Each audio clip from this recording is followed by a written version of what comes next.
यदि हमारा जीवन विषयों के प्रवाह में बहता ही रहा तो इस दुख में संसार से मुक्त होने का फिर हमें आगे अवसर कब मिलेगा, हरि जाने।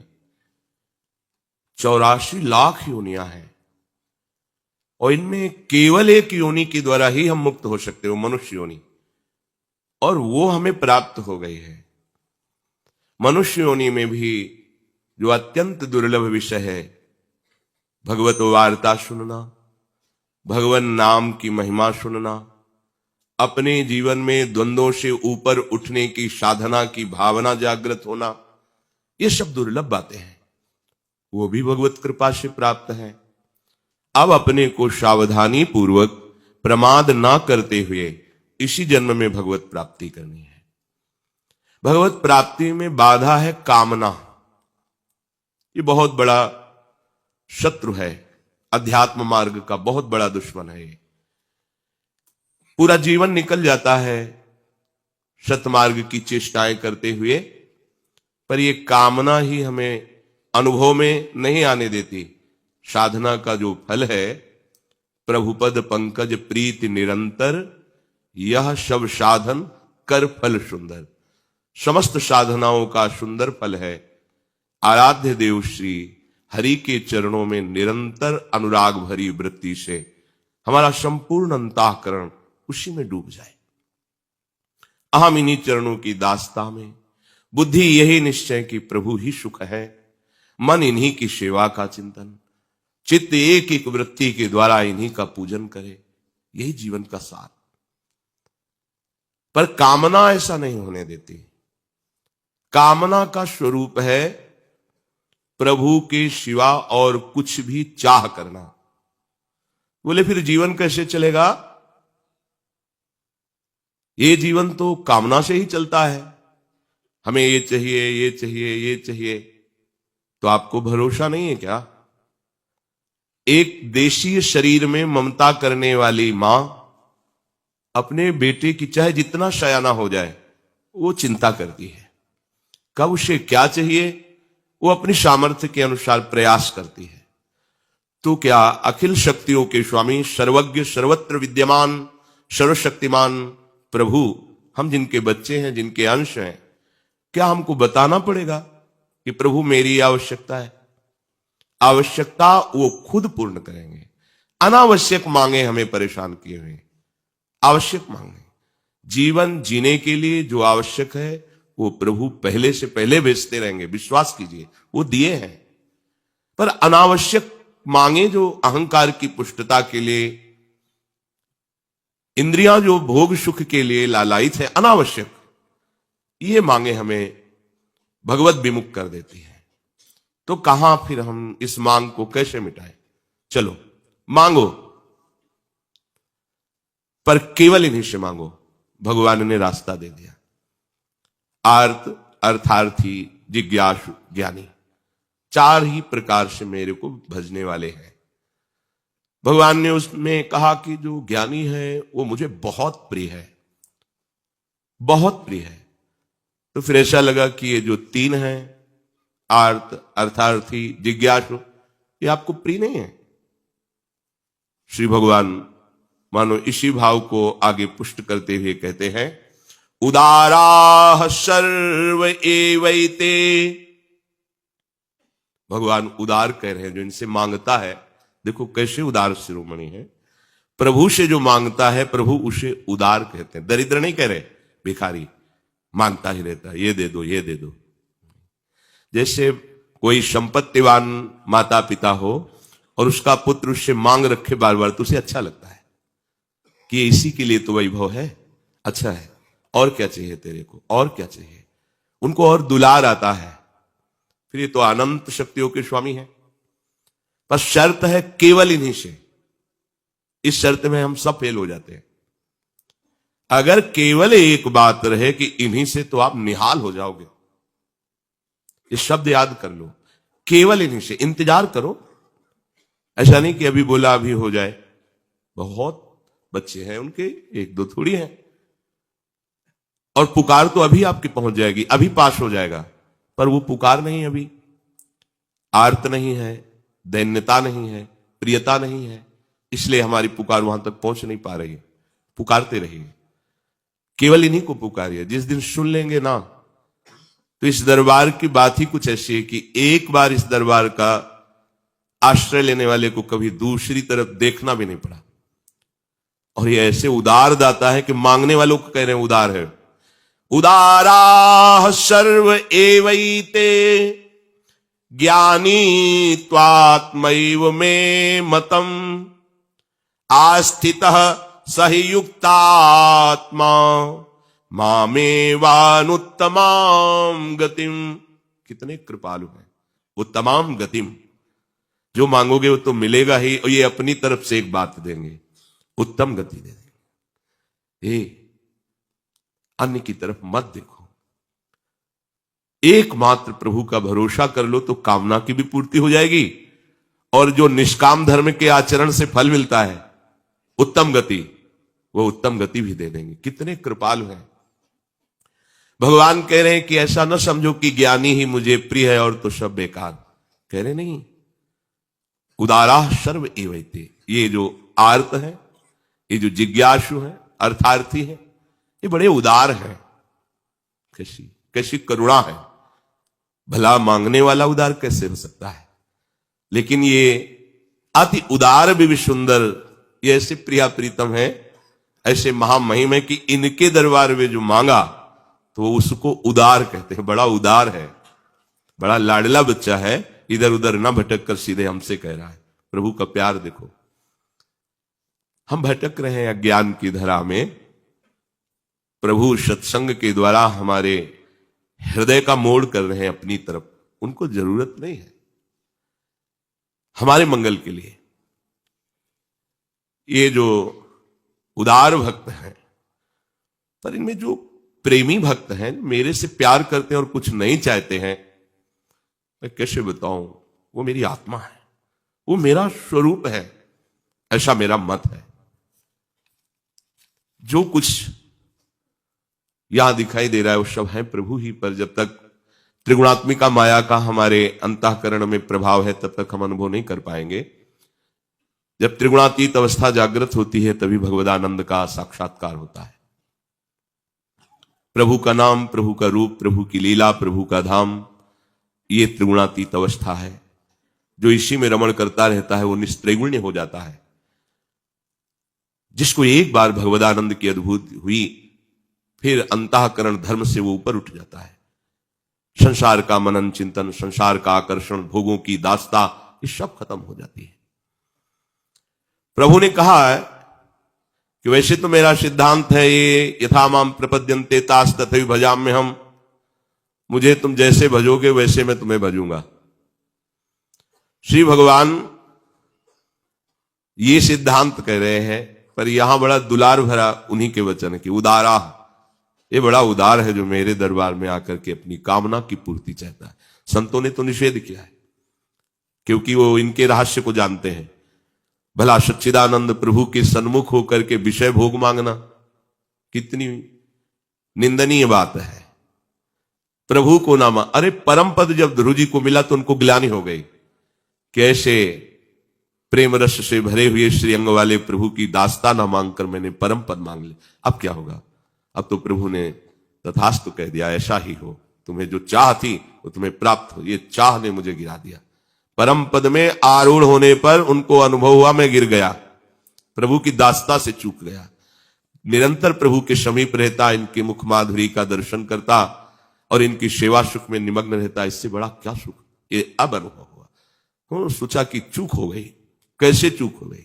बहुत काल सत्संग नहीं हुआ, इसलिए वो बात चुभ गई कि मुझे ऐसा पद प्राप्त करना है कि सब आश्चर्यचकित हो जाए। तो इसीलिए प्रभु से कहा, प्रभु जो चाह थी वो पूरी कर दी, पर एक बात और मांग रहा हूं, मुझे अपने प्रेमी भक्तों का संग दीजिए, क्योंकि मुझे मांगना ही नहीं आया। अगर प्रेमी भक्तों का बहुत काल तक संग हुआ होता तो हम आपका प्रेम मांगते, आपकी अविरल भक्ति मांगते, आपके श्रीअंग की सेवा मांगते। ये जो प्रभु से चाह की जाती है, संतों ने इसे पसंद नहीं किया, जो प्रेमी जन, पर भगवान उसका भी स्वागत करे। आओ आओ, तुम आओ तो हमारी तरफ आओ। कितने कृपालु हैं, हम सब इनकी कृपा को नहीं देख पा रहे हैं।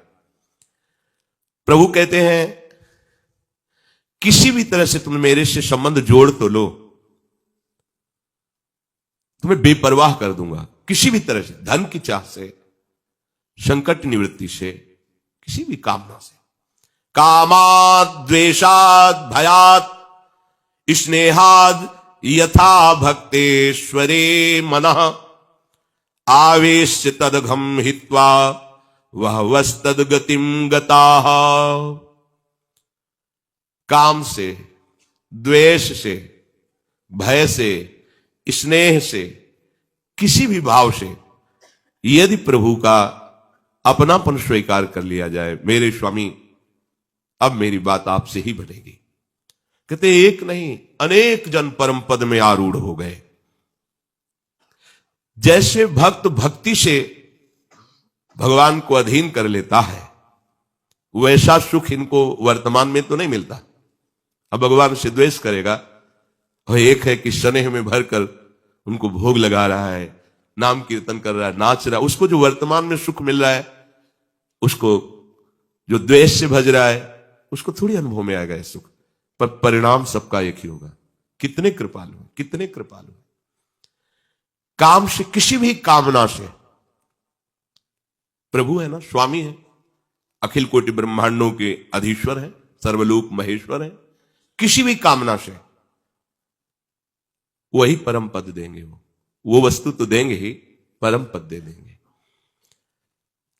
यदि इनके सिवा और किसी से, जैसे कोई भी बड़ा से बड़ा देवता है, वो विधि विधान देखेगा आपका। अगर विधि में त्रुटि है तो आपका अनुष्ठान सफल नहीं होगा। सांगोपांग अनुष्ठान होना चाहिए और उसी के अनुसार आपको फल देगा। आप जहर मांगो तो जहर दे देगा, जो मांगो वो आपकी जितना तपस्या है, जितना साधन है, उसमें अगर त्रुटि है तो नहीं मिलेगा। सांगोपांग अनुष्ठान हो, फिर जो चाहोगे दे देगा। पर हमारे प्रभु ऐसा नहीं करते, जो चाहोगे नहीं देंगे। तुम्हारा जिसमें मंगल होगा वही देंगे, अन्यथा नहीं देंगे। और त्रुटि हो जाने पर भी तुम्हारी अनुष्ठान की वृत्ति से फल नहीं देंगे। तुमने प्रभु के लिए प्रयास किया, अपनी कामना पूर्ति के लिए, प्रभु को वो इस बात पे रिज के अनुष्ठान से भी बढ़कर दे देंगे। इस राशि को सब कोई नहीं जानता, इसीलिए जल्दी प्रभु की शरण में नहीं होता। ये ऐसा करुणा में दरबार है, कहीं नहीं सुना, कहीं नहीं देखा। एक श्री हनुमान जी महाराज की सिद्धि कर रहे थे, बताया भी है सत्संग में, भीमसेन उनका नाम था, और थे भी बहुत बलवान। हनुमान जी की सिद्धि और भक्ति में अंतर है, ध्यान रखना। किसी भी महान महिमाशाली देवी देवता या जो भी भगवत पार्षद है, सहज भाव से इनकी आराधना करो, सफलता ही सफलता मिलेगी। वो आपको आगे बढ़ाते चले जाएंगे। और सिद्धि का तात्पर्य होता है उनको अधीन करना मंत्र के द्वारा। अब उसमें अगर अनुष्ठान में त्रुटि हुई तो तुम्हारी ऐसी तैसी भी हो जाएगी। परम कृपालु श्री हनुमान जी महाभागवत हैं। आप खूब भगवान के चरित्र सुनाइए, उनको नाम जप कीजिए, उनकी सेवा कीजिए। बड़ी से बड़ी त्रुटि हो जाने पर आपका मंगल नहीं होगा, मंगल भवन तक पहुंचा देंगे। पर यदि आप किसी मंत्र के द्वारा, हनुमान जी महाराज के जो मंत्र हैं उनके द्वारा आप उनको सिद्ध करके अपना चमत्कार दिखाना चाहे तो सांगोपांग होना चाहिए, नहीं फिर सब बिगड़ जाएगा। अब बहुत काल तक नियम निष्ठा में रहना कठिन होता है। उस समय बाल्यावस्था थी, तभी सुना था कि एक गांव पास में है, वो ब्राह्मण घर में जन्मे थे और मंत्रों का उनको ज्ञान था। अनुष्ठान हनुमान जी का कर रहे थे सिद्धि का। खंबे में बांधे गए, देख रहे जंजीर से, लोहे की जंजीर से खंबे में बांधे, ऐसे पेशाब करते, ऐसे डालते, ऐसे फेंकते, पागल एकदम। महाशक्ति संपन्न श्री हनुमान जी को मंत्र के द्वारा तुम अधीन करके अपनी कामनाओं की पूर्ति। आप उनकी सेवा करो, सियाराम नाम का कीर्तन सुनाओ, प्रभु के चरित्र सुनाओ। स्वयं अष्ट सिद्धि नौ निधि के दाता है वो कृपा कर देंगे, एक से एक सिद्धि आप में प्रकट। उनको अधीन प्रेम से ही किया जा सकता है। आप शक्ति के द्वारा तो फिर सांगोपांग पास होना पड़ेगा। एक बहुत बड़े महात्मा के गुरु भाई, वो श्री आद्या शक्ति त्रिपुर सुंदरी भगवती की उपासना की, श्री राधा बाबा ने भी की। पर उनकी प्रसन्नता के लिए किया राधा बाबा ने, कोई मांग नहीं की। आपकी कृपा से श्री कृष्ण हमें प्रीतम रूप में प्राप्त हो। गोपी जनों ने भी आद्या शक्ति कात्यायनी की उपासना बाबा ने भी की, पर वो इस भाव से नहीं कर रहे थे, वो दैवी शक्ति को सिद्ध करने की भावना से कर रहे थे। और बहुत सावधानी, वो जो बड़े महात्मा थे उन्होंने उनको कहा कि देखो आप आग में कूदने जा रहे हो, मां भाव से करोगे तो दुलार करते हुए सारी कामनाएं पूर्ण करती रहेंगी, और शक्ति को अधीन करने की बात सोचोगे तो आपको कसौटी में कसना पड़ेगा। उनका हम तैयार है। बहुत अल्प दूध लेकर के मंत्र का जाप, उतने ही मंत्रों का हवन, और उस भवन में किसी का प्रवेश नहीं, बड़ी सावधानी से कर रहे थे। जब उनकी सिद्धि का समय आया तो एक मक्खी उनके आसपास घूमी। माता जी का एक नाम भ्रामरी है। इतनी भनभनाट पैदा हुई कि दिमाग कहना कंट्रोल के बाहर हो गया, क्योंकि दैवी शक्ति थी। अब बेटा हो तो मां मां पुकारे, लेकिन वो तो अधीन करना चाहते थे शक्ति के, दिमाग का। सामने देखा अत्यंत सुकुमार अवस्था और एक सुंदरी खड़ी है। पूज्य भाव हट गया। जो पूज्य भाव हटा से या देवी सर्वभूति बुद्धि रूप गायब बुद्धि, बुद्धि खत्म। जो एक फुटपाथ में ऐसी पागल जैसे घूमता है, स्थिति हो गई, खत्म। तो जो दैवी शक्तियां हैं, बड़े बड़े देवता हैं, ये मंत्र के अधीन है, ऐसा नहीं, मंत्र के अधीन है। अगर सांगोपांग अनुष्ठान हो गया, जितना मंत्र का अनुष्ठान होता है, तो आपकी कामना पक्की सिद्ध कर देंगे। अगर उनको अधीन करना है कि बोले इनके ऐसा, इनकी अमुक शक्ति अधीन है, अमुक शक्ति अधीन, ये हमने दर्शन भी किए हैं, भ्रमण में बड़े अनुभव हुए। एक जगह गायत्री माता का जो सिद्ध भाव है उनको प्राप्त था, तो ऐसे ही हजारों की लाखों की सभा लगती थी। ऐसे कर देते तो ऐसे खर खर खर कर सोने चांदी के सिक्के गिरते ऐसे। ये सब दैवी शक्तियों के चमत्कार। अगर आप निष्काम भाव से गायत्री जप करेंगे तो श्री कृष्ण प्रेम प्रदान कर देंगी, क्योंकि गायत्री कृष्ण स्वरूपा ही है, भाव अलग अलग है। यहां कहने की जो देवताओं का सकाम भाव से अनुष्ठान करते हैं, अगर अनुष्ठान की पूर्ति ठीक हुई तो आप जो चाहते हैं वो दे देंगे आपको। परिणाम क्या होगा कोई मतलब नहीं, तुम्हारा परिणाम क्या होगा, उनका परिणाम क्या होगा, इसका भी मतलब नहीं। आपके पास है तप रूपी धन, उतना कर लो। अब आप देखो, औरों की तो बात जाने दो, देवादिदेव महादेव, वो असुर शकुनी पुत्र वृकासुर, नारद जी से पूछा ऐसा कोई देवता बताओ जो झटपट सिद्ध हो जाए, प्रसन्न हो जाए, हमें वरदान दे दे। बहुत जल्दी प्रसन्न होने वाले आसपास तो भगवान शंकर हैं। सहज भाव में उपासना करो, अत्यंत दुर्लभ प्रेम प्रदान कर देंगे। नरसिंह मेहता जी, पूज्य राधा बाबा, बड़े बड़े महापुरुषों को भगवान शिव ने प्रिया प्रीतम का प्रेम प्रदान किया है। मंत्र के द्वारा जो चाह करोगे वो आशुतोष से और ढरदानी से लेकर विचार नहीं करते जा। उसने देखा कि प्रभु को प्रसन्न करना बड़ा कठिन है, तो अपने शरीर का मांस काटकर अग्नि में हवन करने लगा, और भगवान शिव के मंत्र का उच्चारण। भगवान शिव प्रकट हुए और कहा, काहे भाई ऐसा कष्टप्रद कार्य कर रहे हो, हम तो एक अंजुलि जल में प्रसन्न हो जाते हैं, क्या चाहिए? बोले महाराज जिसके ऊपर हाथ रख दो वो भस्म हो जाए। अगर हरि से ऐसा मांगते तो डांट कर हरि अंतर ध्यान हो जाते है, जिसके ऊपर हाथ रख दे ऐसा। पर वो तो आशुतोष और डरदाली मगन रहते हैं हरि प्रेम में, दुनिया से मांग जाओ तथास्तु।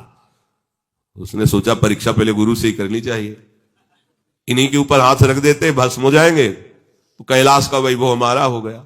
वो बुद्धि होती है। भगवान शिव भागे, भगवान शिव अपने ही वरदान से। अब वो भगवान शिव के जब देखा कि अब उसको आसुरी शक्ति से वो भी संपन्न था, भगवान जैसे भागते वैसे ही वो पीछे भागता। वो सोचा बचा सकते हैं तो इस संकट से, भगवान शंकर इस संकट से अगर बचा सकते हैं तो श्री हरि बचा सकते हैं। अंदर से चिंतन किया, हरि संभालो आके, तो बस बीच में ही प्रकट हो गए। प्रणाम वृकासुर जी। हमें कौन प्रणाम को, प्रभावशाली भगवान के वचन, इनके पीछे भग रहे हो? हाँ हाँ, क्यों? इन्होंने वरदान दिया है कि जिस पर हाथ रख दोगे भस्म हो जाएंगे, तो हम इन्हीं को। अरे बोले तुम्हें विश्वास है? दक्ष ने इनको साप दिया था, इनकी अब बात सत्य नहीं होती। सुनो, हम भी तुम्हारे साथी हैं, तुम अपने ऊपर हाथ रख करके देखो ना, अगर झूठ निकले तो अभी दोनों मिलकर के, हाँ ठीक, ये नहीं सोचा कि अगर सत्य हुआ तो, वो भगवान की बात में फंस गया, उसने हाथ रखा, राग का ढेर हो गया। महादेव जी ने लौट कर देखा, अब महाराज बचा लिया, ले तो कहां कहां भागते हो, सब हंसते कि देखो शिव को खेदे हुए। शिव को बोले प्रभु कुछ विचार भी तो कर लिया करो, आप ऐसे ये वरदान दे दिए कि आपको खुद भगाए डोला है, विचार करके वरदान दीजिए। नहीं तो ये आसुर भाव के जन है, ये सब साधु जनों को, दैवी संपदावान को, जब आपको ही वरदान दाता को ही भस्म करने की सोच रहा है, प्रभु अगर जिंदा रहता तो क्या न करता। तो उन्होंने कहा प्रभु हम इसलिए अलमस्त रहते कि आप होला, आप संभाल लोगे, सब संभाल लोगे। तो जो देवता जन है वो ये नहीं देखते किसमें जगत मंगल होगा कि नहीं, आपका अनुष्ठान सही है, आप जो मांगेंगे वो दे देंगे। पर हमारे हरि ऐसा, प्रभु ऐसा नहीं करते। आप और डबल अनुष्ठान कर लो, उसमें आपका मंगल है तो नहीं देंगे, नहीं देंगे, नहीं देंगे। अनुष्ठान में त्रुटि हो गई है, उसका फल नहीं मिलना चाहिए जो देवताओं की आराधना में त्रुटि होने पर नहीं मिलता। हरि के अनुष्ठान में ऐसा नहीं होता, मिलेगा। तुम्हारा मंगल होना है ना, वो ये नहीं देखते कि त्रुटि कर दी, गलती कर, नहीं नहीं, बच्चा है, चल आनंद लो। ये बात कहीं और नहीं मिलेगी। भगवान के दरबार में ये बात है। अगर इसका रहस्य समझ में आ जाता है तो भूल करके भी वो फिर किसी अन्य का आश्रय नहीं लेता। संसार के भोग, रुपए, पैसे, ये प्रत्यक्ष वर्तमान में केवल महत्व बुद्धि होने के कारण है। जैसे हमको 2000 का रुपया दिखाई दे, बहुत आनंद ले, 2000 रुपया, और अगर अभी 1000 के एक बोरा रुपया पड़े हो, 1000 जो पीछे बंद हो गए, एक बोरा पड़े हो, तो रुपया ही तो है, पीछे महत्व था उनका, पर सरकार ने उनको अमान्य कर दिया। तो आप क्या, वो 1000 के जो बोरा भर पड़े हुए हैं, रद्दी कागज से ज्यादा आपकी नजर नहीं होगी। मतलब रुपए का महत्व नहीं आपके अंदर, ध्यान देना। महत्व है उन रुपए से भोग सामग्री मिलती, बस इसलिए महत्व है। ठीक है, भोग सामग्री किसके लिए? इंद्रियां प्रसन्न रहती हैं, मतलब आनंद रहता है, जो चाहो खरीदो, जहां चाहो घूमे आओ, बड़ा जो चाहो पहनो, सोने की चैन वैन, ये सब, और शरीर ही नष्ट हो जाएगा प्यारी। तुम्हें मरना है, तुम्हें ध्यान नहीं, अब तुम्हारे मरने का समय, सोने की जंजीर पर जलाई जाए, आपके कफ, पित्त, वायु पीड़ा पहुंचा रहे, प्राण निकलने के लिए तैयार है, तो आपके सामने रबड़ी रखी जाए, दुनिया के भोग, या फांसी की सजा सुना दी गई, अब सोने के हार तुम्हें लाते जाए तो क्या लगेगा? मिथ्या। क्यों? जब जीवन ही नहीं तो इनका क्या महत्व है? जब विवेक जागृत हो जाता है और श्री कृष्ण प्राप्ति की चाह जग जाती है, तो ब्रह्मादिक के भोग सब विषम लागत, इन भोगों का क्या महत्व है? अज्ञान के कारण ही तो महत्व है। एक ने किसी दैवी शक्ति की आराधना की कि मुझे सोना मिले, और जितना चाहो खूब सोना मिले। ठीक है, मंत्र अनुष्ठान पूर्ति हुई, उसने कहा ठीक है, जहां तुम्हें सोना जमा करना हो वहां खड़े हो जाओ, हम तुम्हें सोने से। ठीक, वो समझ नहीं पाए, कमरे में कि खो, कमरा लॉक कर दिया, सोना ही सोना इकट्ठा हो गया। एक दिन, 2 दिन, 3 दिन, फिर उन देवता के चिंतन के, प्यास लगी, बोले नहीं सोना यही खाओ, यही है, तुम दूसरी चीज नहीं मिली। बोले बस हमको 1 लोटा जल दे दो, सब सोना हटा दो, 1 लोटा जल दे दो, प्यास से प्राण निकल रहे, ये सोना किस काम का? न भूख मिट पा रही, न प्यास मिट पा रही, किस काम का? नहीं चाहिए मुझे। हर वस्तु निस्सार है, उसमें कोई दम नहीं। आप केवल अहंकारवश, मूढ़तावश उसको महत्व दिए हुए हैं। जब प्रभु के चरणारविंद का महत्व जागता है तो समलोष्टास्म कांचना, पत्थर का टुकड़ा, माटी का ढेला और सोने की थपिया में कोई अंतर नहीं होता। क्या अंतर है? केवल अज्ञान की मूढ़ता है।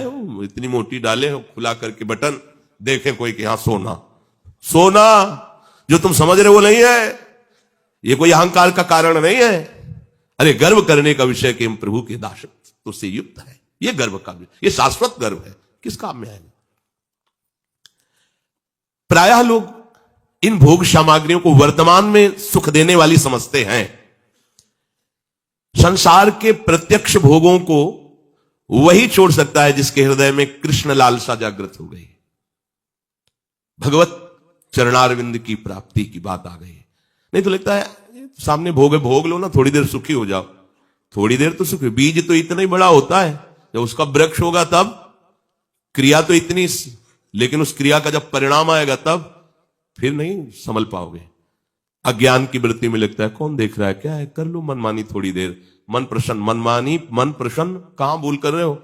दुश्मन को खुराक दे रहे हो, तुम्हारा नाश करेगा, और जो क्रिया कर रहे हो वही क्रिया तुम्हारे बांधने का अगले जन्म का कारण बनेगी।